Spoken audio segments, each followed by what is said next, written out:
What stage is your training?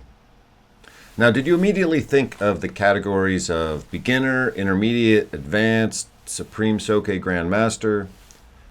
Rather than those, let me suggest a better hierarchy of training analysis, one that I believe provides more nuance, better self-awareness, and a framework to help others. While this video is focused on martial artists, it can also be easily applied if you're a defensive lineman, or an oboist, or a landscaping professional. So let's get right into it.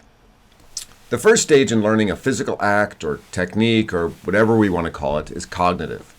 You need to consciously understand at an intellectual level what you should be doing. The right hand passes under the left elbow, or the feet are shoulder width apart, or the unbalancing is to the back left corner, or the tendon is rolled up before unwinding and dropping down, and don't raise your shoulders. So as we all know, these things are easier said than done. We forget which foot is forward, which grip is used, or what a tendon is. But we eventually learn and can then walk through the motions correctly. And that's a necessary step, and it's good. Stage 1 concludes with the ability to perform things correctly, yet with the conscious mind still attending to what it is doing step by step. Stage 1 then is knowledge of the movements. From there we move to stage 2. Here the physical aspect becomes fast and fluid and strong, and the mental aspect is no longer consciously leading the steps one by one. Movements can be done at full speed and power, if desired. There's no conscious rehearsal of the component parts. You can do things fast and effectively without conscious attention to the steps. How do we get to that? Same way you get to Carnegie Hall. Practice, practice, practice. And that is not always fun. Hours upon hours upon hours working on the same movement. No new kata, no new throw, just practice and repeat with endless attention to doing it right. Eventually, the movements become faster, less clunky, more relaxed, and slowly you build this into your muscle memory. You don't have to consciously think, right foot passes across left and sinks down into Bensoku Dachi before turning on the balls of the feet to rise back up into Hidari Heikodachi. Your body just knows what to do. Just like a piano player who has committed a song to memory. There's no conscious reflection on what different parts of the body are doing. They just do it. You don't think about the component parts of a jab. You jab. And it can be as fast and solid as your body and technique allow. Now, there are too many martial artists out there, and we all fall into this trap from time to time, who are satisfied with stage 1 knowledge of technique. We can demonstrate the kata, or the lock, or the throw. But it could never be done with the fluidity and power necessary to work against a non-compliant opponent. We're happy to just practice cool things at half speed and intensity. That is a stage on the way, but it is far from the goal. Stage 2, then, is characterized by muscle memory, which allows the technique to be done as intended. Now, some folks think that's the end, but not quite. Muscle memory is good. It's better than not having muscle memory. We need it. But it precludes conscious decision-making and adaptation. Circumstances often change, and so slavish devotion to a set course of action can be disastrous. Can you consciously perceive a change in circumstances and determine a better course of action in a split second? Think of Michael Jordan driving for the hoop. He may have a particular layup in mind, but when the chaos of the game leads to people being in different positions than he imagined, he flawlessly observes the new situation and adapts to it. Observe, adapt, and overcome. This is freedom, something beyond muscle memory. Also, muscle memory can be exploited by others. People can trigger a certain reaction in you, knowing how you will react and prepared to exploit that. This is why people throw feints.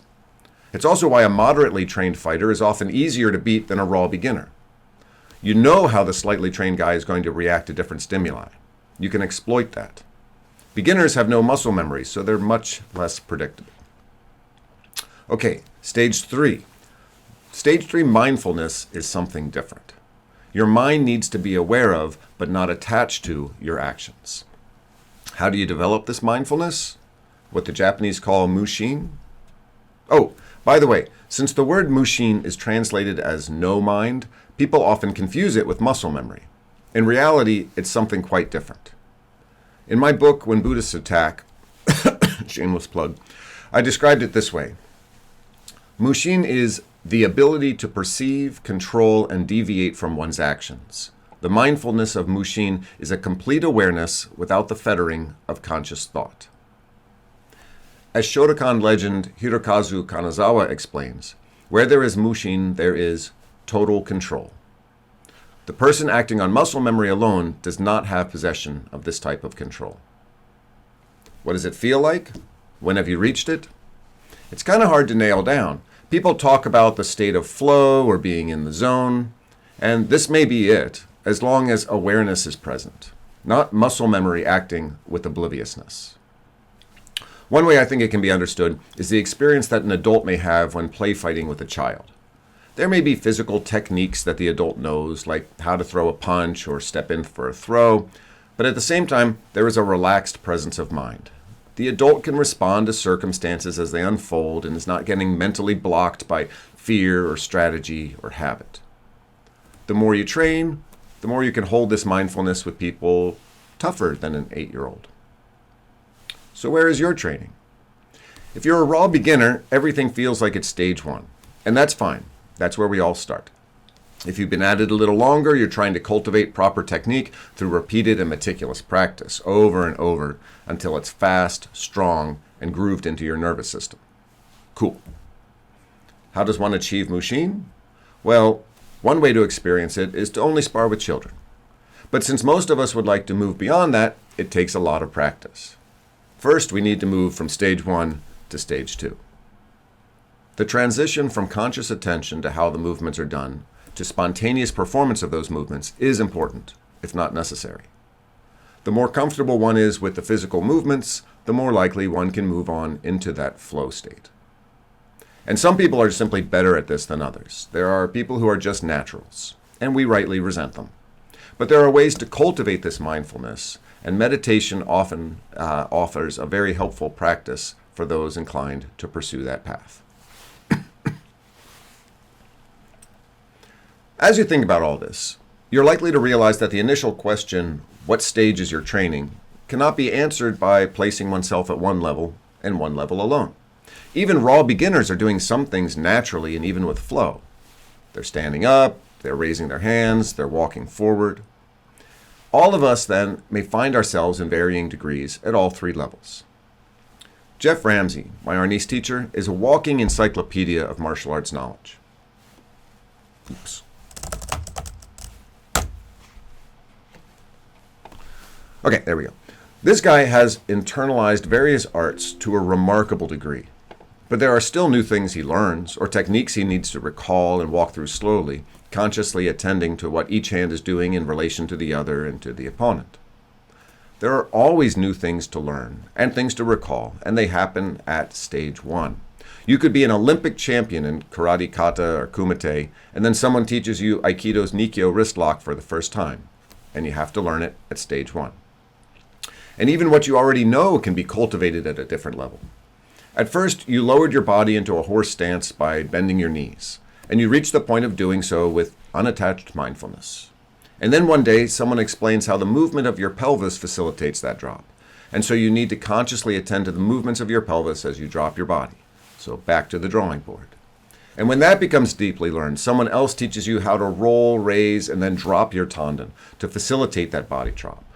Or how to move from your scapulas rather than your pectoralis, and it's back to stage 1. So all of us should be seeking to learn new things as long as we continue our martial arts journeys, as long as we have a good teacher and the humility to know that we never arrive at the end. In the end, what is really important is that we're honest with ourselves about where we are with various things. Too many martial artists delude themselves into thinking they have mastered something. Sometimes they actually do it wrong, which is just super embarrassing. Other times, they still need to consciously walk themselves through a technique, a necessary step, but an indication that one is working at a beginner level. Others have made the move into automatic reaction, which is a good point to be at, but it's not the end. We just need to be honest with ourselves about where we are. If you're a kata collector and enjoy that, great. Just know that if you have to think yourself through the kata, you're working on it at a beginner level. Part of avoiding delusion is also knowing that If your knowledge of some technique is only at level 1, you're unlikely to be able to use it effectively in a dangerous context. It might work. Maybe. Now, I'm not very good at BJJ, but if I ended up on the ground with someone and found myself in side control, I've got a decent chance of talking myself through the steps to a reverse head and arm and choking the guy out. It could work. Maybe. But real-life violence is frighteningly chaotic. Tunnel vision, reduced hearing, loss of fine motor skills, peeing yourself. This is what you can count on when your adrenaline goes through the roof. If you're still talking yourself through your movements, or have only practiced them at half speed and power, you're not in a good position to survive. This is why, to the amusement of many of my training partners, I wish I knew less. I think I know too many kata and too many arnis stick disarms. I know I can't perform them all purely through muscle memory, let alone mushin. So for me, I want to work on fewer things and advance in that way. If you really just enjoy learning lots of new things, that's fine. Just be honest with yourself that you probably could never use them when the shice hits the fan. For teachers, there's another important lesson here. What are you teaching your students? Are they moving beyond level 1? For those of us who have studied martial arts for decades and have learned all sorts of really cool things, we want to pass these things on. That's why many of us, when we teach, end up talking too much. We want to pass on deeper knowledge to our students. We want to show them the next thing. The danger, however, is that we front load so much material that it's all at level 1 for our students. They may know a bunch of things, but they're all developing it while thinking, first do this, then do that, then step to the side. It was our own teachers very often who insisted that we repeat things ad nauseum, over and over, correctly, and then over and over again. These were the people who helped us move beyond stage 1. Maybe that style of teaching wouldn't bring in as many students, but it would still be better teaching. Trying to rush to get to the next kata, the next belt, the next title is what ironically keeps us and our students stuck at level 1. So what stage is your training? I hope it's all 3. Thank you.